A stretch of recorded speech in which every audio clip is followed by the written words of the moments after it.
नरीपंडा घटना सेतेबेले चुप पड़िबो। नरीपंडा घटना सेतेबेले समाधान हेबो जेतेबेले नांडू बाबूंको कथा अनुसार 36 सीसीटीवी फुटेज सामना को आसिबो।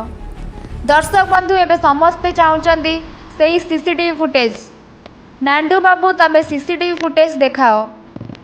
दर्शक बंधु नरीपंडा कहउचंदी काच घर भितर मते पुराइले, पैंट सार्ट खोली माड़ मारिले।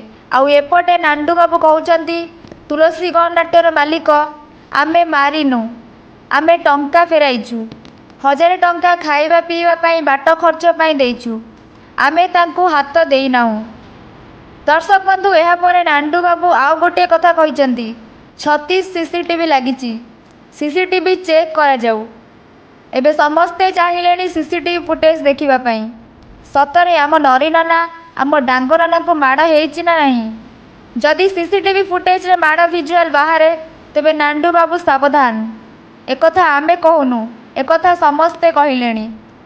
दर्शक बंधु किन्नर ठारू आरंभ करी समाजसेवी ठारू आरंभ करी नरीपंडा को झियो, नरीपंडा को जानिथिबा भल पाइथिबा समस्त दर्शक माने भी चाहिलेनी से सीसीटीवी फुटेज टिके देखिबा पाई।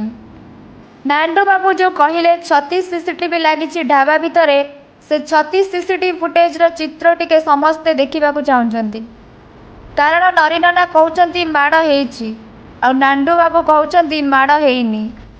पुलिस केबे सार्वजनिक करिबो से सीसीटीवी फुटेज को? पुलिस पाखरे रहिची कथा। पुलिस काहेकि से सीसीटीवी रो सार्वजनिक करिनी? एहा उपरे रहिची सीसीटीवी रो नजर। 36 सीसीटीवी रे कौन रहिची? ब्यूरो रिपोर्ट, जागो 24 न्यूज।